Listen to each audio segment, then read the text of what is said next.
we go. Hey, everybody. Hi. How are we doing today? Oh, let me get in tight and get some face paint so that everybody can see. 1 second. I'm in the middle of something, but this can wait. Hold on. I want to go here. There we go. All right. I'm going to come show the face paint we have.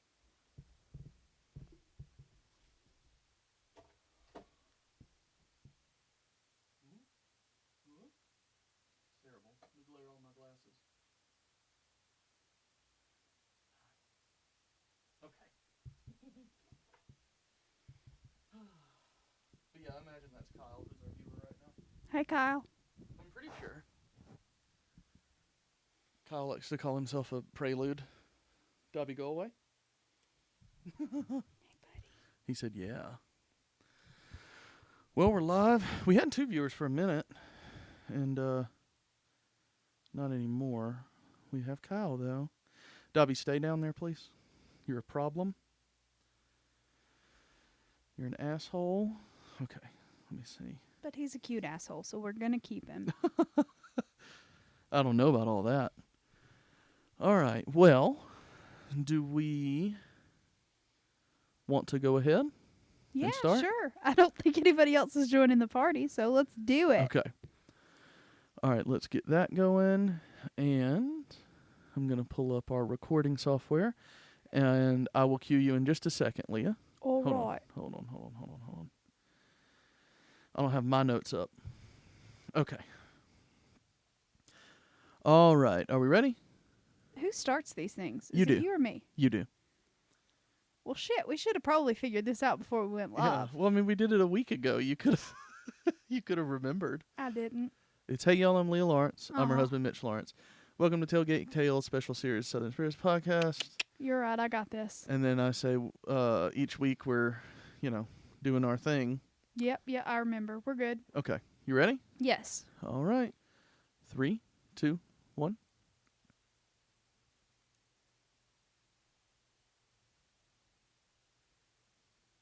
Hey, y'all, I'm Leah Lawrence. And I'm her husband, Mitch Lawrence. And you are listening to Tailgate Tales, a special series of the Southern Spirits Podcast. Each week we tell a fun story from a Southeastern Conference school.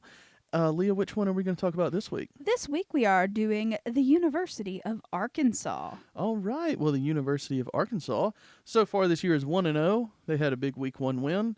Who were they playing last week? I didn't look that up. I probably should have.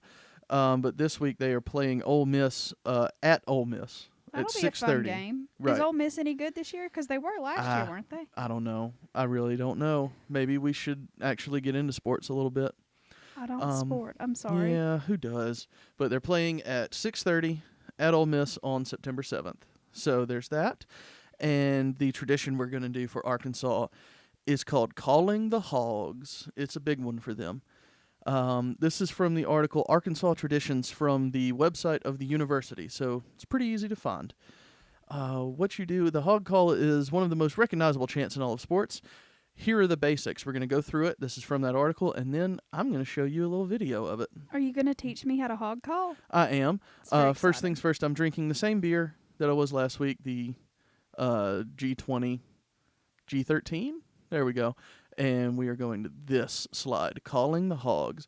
Number 1, raise your arms above your head during the hog call. Both hands up. Yell woo and wiggle your fingers for a few seconds. Woo. Next, bring both arms straight down with fists clenched while yelling pig. Pig. No, like elbows in. Oh, There pig. you go. Then extend your right arm with the suey. Sweet. You repeat it 2 more times, and then at the last one you say Razorbacks. Pig suey. Right. Woo pig suey. Woo, pig, suey, Razorbacks. Okay, ready? What we're going to do, I'm going to play the video. I have the same video loaded up on my I tablet. guess that's probably pause is probably not a pig thing. I have the same video loaded on my tablet, so I'm going to try to play these at the exact same time, okay? Let's see what happens. So we have audio from the tablet and video on the stream. Okay, This ready? sounds like a precarious situation. All right, 1, 2, 3.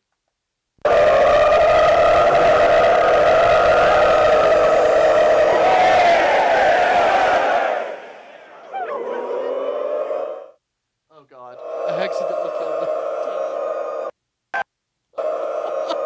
fucked this all up. Oh, God.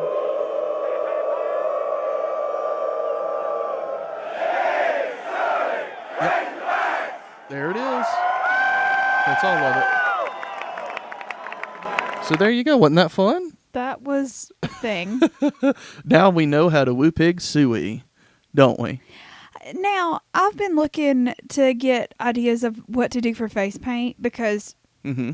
I mean, I don't know how to paint a razorback hog. That's a specific kind of situation. So, I was looking it up, and one of the ones, it just had WPS on someone's cheek, and I assume that means woo pig suey. I think so. And I do want to say something real quick. I left the volume up on my tablet, and I meant to turn it down, and it was very loud. And I'm so sorry because Kevin said he lost an eardrum. Kyle said it was terrifying. I'm so sorry. I meant to turn it down. I really did. But the music stopped when we were... Anyway, the intro music wasn't working, and therefore I fucked everything up. Anyway, well, so now we know how to hog call. That's fine. Yeah, I fucked some stuff up, and I'm so sorry. Oh, my goodness. Well, what are we going to do now, Leah? We are going to go into our spooky, creepy tale about the University of Arkansas. But before I can actually tell you what we're talking about, we have to have background on the story that it is related to. So what we're talking about tonight is someone who confessed to a string of murders. My You have goodness. to know about the murders first before it makes any sense as to what this kid did. And the kid was a freshman student at the University of Arkansas. Okay. I'm going to be telling you about just an overview. This is not at all an in-depth situation, and I'll probably cover this particular story later on in depth, but we're going to be talking about the Moonlight Murders of Texarkana, Okay. or the Phantom Killer Murders, just depending on what story you want to talk about. But so all of it started in Texarkana, which is a small town that is on the border of Texas and Arkansas, just like you'd imagine from the name, and it started in February the 22nd of 1946, and there was a dude and his girlfriend. His name is Jimmy Hollis. He was 25 years old, and he was dating Mary Janine. You got it. Mary. I'm going to call her Mary. Okay. Mary's good for me. I don't think... Mary Larry. That's the problem. Her last Oh. name's Larry, and I don't like it. But not that I don't like the name Larry, but... Could you not say Larry a minute ago? Were you having trouble pronouncing No, Larry? her middle name. Oh. I think it's Jean, but it's spelled funny. But Okay. anyway, so Ugh. Mary and Jimmy had gone out to a movie one night, and they ended up their evening at a local lover's lane, just sort of, doing what you do. And so all of a sudden they see this bright flash of light, and they hear a male voice, and it's on the driver's side, and the dude's in the driver's seat. And they all of a sudden see this bright light, and they hear this really gruff male voice say, get out of the car and take off your pants. And that's not a good thing. Hey now. And the guy, whoever it was, apparently was wearing a white hood. In all of the depictions that I've seen, it looks like someone took a pillowcase, shoved it on their head, and cut out eye and like mouth holes. Okay. But anyway, so he's got a cover on his face, and he takes this guy and he throws him to the ground. He stomps his head so hard that he fractures this guy's skull. Oh. He gets the girl out of the car. He assaults her with a gun. It's rough, but both of them actually live to tell the tale of this one. So they survive, and they survived enough to sort of give a vague description of this dude. They know he's a dude. They're pretty sure he's really young. But other than that, their descriptions kind of vary because, like I said, he had the mask on. She believed that he was a young white man. Mm-hmm. He said that he believed that it was a young, like, lighter-skinned black man. And so they aren't sure which one it actually was because he got his head beat in and she got very traumatized. So Ugh. it's, This is you a know, happy story. oh no, it's awful. It's absolutely horrible, and it only gets worse from here. Yay. Because the next couple that got attacked about a month later, they were also fresh off of a date, sitting at a lover's lane. This time it was a man named Richard Griffin, who was 29, and a lady named Polly Ann Moore, and she was only 17, and I have questions about that age difference, but whatever, it was the 40s. I'm going to be quiet about it. But anyway, they were both found the next morning after they had gone on this date because neither of them had come back, so their families went out looking for them. And they were both found with bullet wounds in the back of their head, both completely dead. How fun. Yeah, real bad. So then Let me know when you want to go to the next slide, by the way. Okay, I will. Thanks. So then in April, the third attack happened, and this one happened to a couple, Paul Martin, who was 16, and Betty Jo Booker, who was 15. So he had picked her up after she was playing saxophone in a band at a dance. I don't know, sounds kind of fun. Yeah. And so he picked her up, and they went out, and anyway, they also did not return home the next morning, so everybody went out looking for him. And it turns out they found Martin's body the next morning. He had 4 bullet wounds, and they couldn't find her initially, but eventually the search party found her body a little ways away, and she'd been shot once in the head and once in the chest. So it was really, really, really, really bad. And so at this point, the entire town is freaking terrified because obviously, like, some I'm pretty scared right random now. ass dude is like just shooting couples for funsies, pretty much. And so that has this entire town just absolutely going nuts. They call in the Texas Rangers, they call in the FBI. Tons of stuff is going on, but they don't have a suspect really. So anyway, then in May, the last thing happened. There's more. Yes. That's exciting. I feel like I'm about to sneeze, y'all. This is I'm so excited. Everybody, turn your volume way down. I have pig makeup on, and my nose is itchy. We all know you're allergic to pig makeup. Anyway. She's Okay, I'm good fucking now. Everything else. That is not incorrect, but I've patch tested this makeup. I'm good. Oh, okay. Hashtag patch tested. Yes, always do a patch test, y'all. It's really important to make sure you don't break out in rash in the shape of a pig and have to go to the work the next morning. Anyway. Last week's hashtag was soggy buggy. This one is hashtag patch test. No, hashtag patch tested. Ah, okay. That's what this one is. All right. So on May the 3rd, there is a guy, and his name is Virgil Starks, and he's 37 years old. He was just hanging out in his own house with his wife, who was, across the living room. Mm-hmm. He was reading his newspaper, just living normal, and all of a sudden, 2 bullets just smashed through their window and hit him in the head, and he dies instantly. Aww. So his wife comes over, and her name's Katie Starks, and she's like, "Holy shit, there's bullets in your head. That's not supposed to be there." Jesus Christ. And all of a sudden, she realizes that she's been hit in the face twice, with 2 bullets. With bullets? Now, she's okay. She's covered in blood. Her face is kind of fucked up, but she survives, and she flees across the street to a neighbor's house, and they get help, and they whatever. But they come out and they try to find, the perpetrator, and it's no dice. Can't find anybody. So anyway, that is the basic crime, right? Now, they eventually catch a guy who they think it might have been, but the evidence for him was incredibly circumstantial, and a lot of people don't believe he was the one who did it. His name was Ewell Swinney. And he was just a local dude that stole cars a lot, but he didn't really have a violent kind of history, It was more of a just like he liked to steal cars and go on joy rides with his girlfriend. It was never like an aggressive, violent kind of situation with that guy. So a lot of people don't believe that he was the one. But anyway, it still remains an unsolved case. No one has ever been, charged with these murders. No one knows what's going on. But this is where we get to the next slide and what we're actually talking about tonight. Slide forward. Yeah, so there's this guy. His name's Duty? Yes, Spoilers his name is Duty. for people who aren't watching. HB Duty is his, in parentheses, nickname, and his Uh-huh. last name's Tennyson. Okay. So, Heavy bowels is what the HB stands for, okay, I believe. that's really, really gross. Okay, You know I'm right. gross.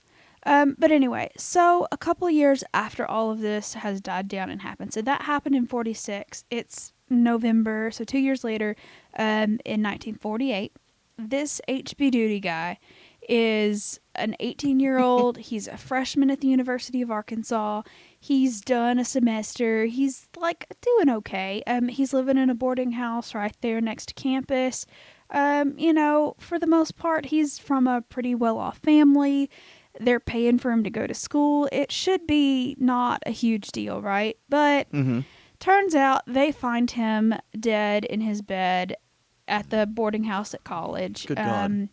And they bring in all of the police and they do, an autopsy, and they realize he has killed himself from cyanide mercury poisoning. He had bought cyanide mercury to use as rat poison. Okay. And So he was trying to kill rats. no, he was trying to kill himself, but he Okay. to get But he that didn't. kind of chemical, you have to have a reason to buy Right. it, and the reason he gave was it's rat poison. Okay. So Well, you mean like at the store? yeah, Okay. So did he have to sign documents and stuff saying this is for like we do at the adult store where it's like this is for medicinal purposes? no, it's novelty. It's not medical. But I I think need they this. stopped making you sign those because the last few times we've been there, we didn't have to. I need this elephant-shaped vibrator for my sore back. And by my sore back, I mean the inner walls of my vagina. That's really creepy, dude. Oh, anyway. So yeah, well, this HB Duty guy, so he's committed suicide and he left a note out. And the note was this cryptic little message about how to find his actual suicide note. So the note that they found initially reads, "The opening to my box will be found in the following few lines. In a tube of paper is found, rolls on color, and it is dry and sound. The head removes, the tail will turn, and inside the sheet you yearn. Or inside is the sheet you yearn. Two bees mean a lot when they are together. These clues should lead you to it." Which sounds like a really bad Riddler thing from Batman, because we were watching that movie Well, the other day. I was almost going to say, we know that Duty is a pseudonym. Maybe HB is as well. Maybe his real name is Edward Nigma Tennyson. It's not. His name's Henry Booker Tennyson, HB. I just feel like that's a and cover. Duty is apparently short Duty? for doodle because he liked to He was draw. a doodler? Yeah, He was a diddler. gross. Mm. Anyway, so eventually they're like, oh, okay, he means a fountain pen. So they found a fountain pen in his stuff, and it was one that was marked with a BB, which just meant it had a broader nib on it. Okay. And so they unscrewed the thing, and they found a little note inside the pen, and the pen contained a whole list of clues about the combination for this lockbox that he had in the room that they had found. And they were like, you know what? Fuck it. We're just going to break the fucking thing open. Like, they had gone to the trouble of finding all of this stuff, and then he's leading them on this like little rabbit trail to open up the lockbox. And they were just like, we don't have time for this, so we're going to use bolt cutters, which is where they probably should have started in the first place. Yeah, that makes sense. But anyway, so they open up this lockbox, and inside of it, they find a Viewmaster. You know what a Viewmaster is? Like one of those Yeah, you hold it up to your face, and it has Yeah. the round wheels of pictures, and you click it on the Right, side, yeah. and That's what I was thinking, but I was having a lot of trouble because I was trying to think of the actual name of it. Yeah, so he had a Viewmaster, and Which it had is Viewmaster. several stacks of like those reels that had pictures of Mexico on it. And then he had a bunch of papers, just stacks of his like school papers and that kind of stuff. And at the very bottom of this stack, they find a note. And that note is confessing to the Texarkana killings. Oh, so Duty did it? Did Duty do it? I think know. Duty done did it. God Well, damn it. Here is his suicide note. Mm-hmm. It says, "To whom it may concern, this is my last word to you fine people, and you are fine. I want to thank you for all the trouble that you Creep-ass. have gone to send me to college and to bring me up. You really have been wonderful. My thanks to Ella Lee." Sidebar, Miss McGee, Ella Lee, is the owner of the boarding house that he's rooming in. Okay. "For letting me stay with her during my college career," which at this point was very short, but anyway. Sorry. "And to Belva Joe, who is the landlord's 12-year-old daughter, Yeah, could have guessed. for putting up with me the way she did. She had to know, but I fell in love with her about a week ago. If she was older, I would have asked her to marry me, but that would be impossible." Oh my God. Super creepy, She was right? 12. She was 12, and he was 18. Meet my future bride. Creepy. She's 12. Anyway, so, why did I take my own life? Well, when you committed 2 double murders, you would too. Yes, I did kill Betty Joe Booker and Paul Martin in the city park that night, and killed Mr. Starks and tried to get Mrs. Starks. You wouldn't have guessed it. I did it when Mother was either out or asleep, and no one saw me do it. For the guns, I disassembled them and discarded them in different places. When I am found, which has already been done, please give this typewriter to Craig," who is his brother, "and tell him that I hope his child is a boy. It will help him in his work. All right. Everything can go wherever you think it will do best, except for the Viewmaster, which will go to Belva Joe. Please take my bankroll and give it to Daddy. I think it should go with him, and tell him I don't want the car now. Well, What? goodbye, everybody. See you sometime if I make the grade, which will be hard for me to make. H.B. Tennyson." Can I just say, Yeah. you know, in this era of social media and everything, people love to overshare and just assume that people, everybody reading knows what they're talking about. Yeah. Duty, we don't know about your fucking car, man. Nobody cares. Anyway, that's all that I had to say. Yeah. Anyway, so they found in the rest of his paperwork that was in that lockbox a bunch of rough drafts that he had made with a pencil of the same note, and then his couple copies of the typewritten note, which was what I had just read. Mm-hmm. And he also apparently just had a really vivid inner imagination life, because he created his own newspaper headlines for being found as a body. Oh, So did one he? of them was like, "UA student found dead. UA student commits suicide." Just all of this stuff that he wrote his own epitaph, which says, "Here lies H.B. Tennyson, born February 12th, 1930, died October 2nd, 1948. He committed suicide for the happiness of his family. May he rest in peace. Amen." And so, What a great guy. right? Yeah. And so they investigated it, but after some of the information came out about it, one of his friends was like, "Dude, there's no way he could have done it the night," because remember, it was 2 years earlier. He was still in high 16. school at that point. He was Right. 16 years old, and the guy that he was really good friends with was like, "Look, we were that night. I remember hearing it on the radio that another attack had happened, because we were sitting in his mom's basement playing cards. There's no fucking way he was the one that did it, because I was with him the whole night." Yeah. So Duty didn't do it. Duty probably didn't do it. I've decided. And so they also found another note that basically said, "Please disregard all of the other messages I've written. This is just me spitballing here. Mm-hmm. I'm just unhappy with my situation. I don't want to go to school. I'm not doing great in school. I'm So kind of a he disappointment." made up something to make himself feel grand. Basically, or important. it was aggrandizing, I would assume. But there are a lot of people that believe he actually was the one that did it. There is a whole dude that is apparently related to him. If you'll just A whole Google, dude?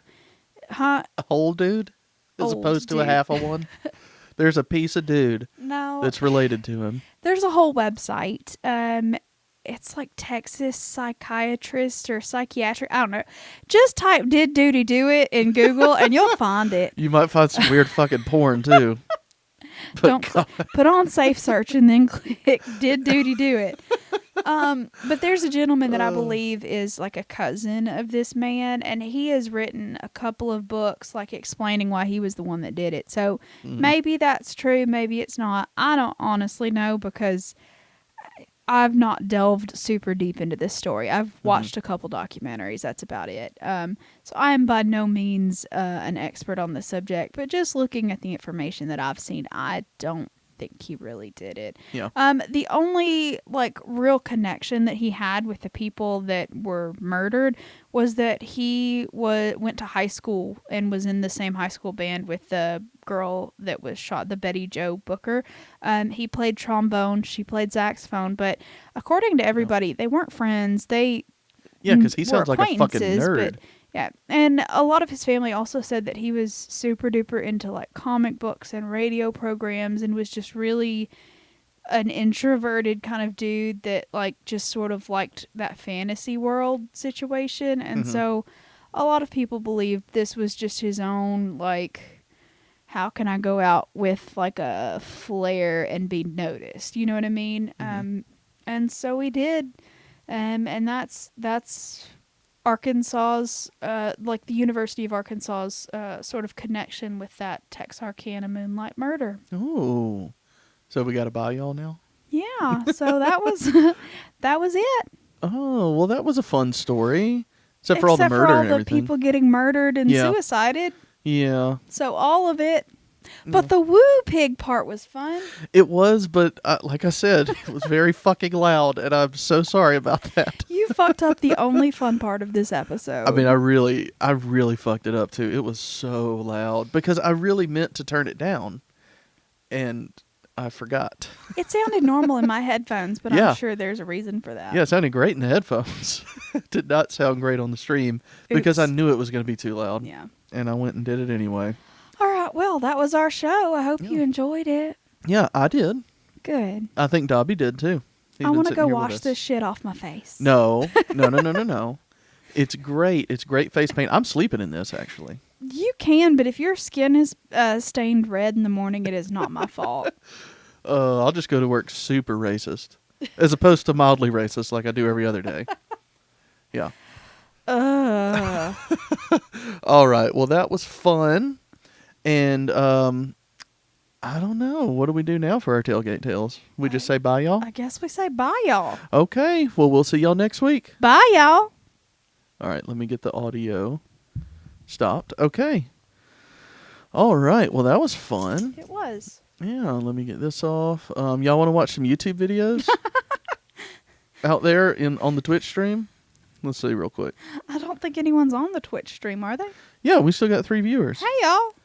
It's Kyle and Kevin and Hey, Kyle King. and Kevin and King. It So looks like- everybody that we know. Yeah. Yay. Yeah, hold on. Let me let's see what's a good YouTube video we can watch. Can we not? Why? Because I want to wash this off my face and go to sleep. All right, well tell the people on the stream what next week's show will be. It's a great fucking question. You don't know who it is? No. I think I do. Hold on. Let me I made the see. schedule. I don't have to know about it. It's a very good point. Oh, let's see. 9/14 is going to be Florida. Florida? Ooh, I can Yeah. do a wait, is Florida the alligator one? Yes, they are Okay, the good. alligator ones. Well, there's Florida in like Florida State, right? Yeah, Florida State is the Seminoles. Yeah, I wanted to make sure it was the gator one because that one's way cuter for face paint. Roll, Seminole wind. I'm doing this for Kevin. Roll like you never gonna roll again. I liked that song. It was mildly Kevin got real racist. excited. He said, "Yeah." Oh God.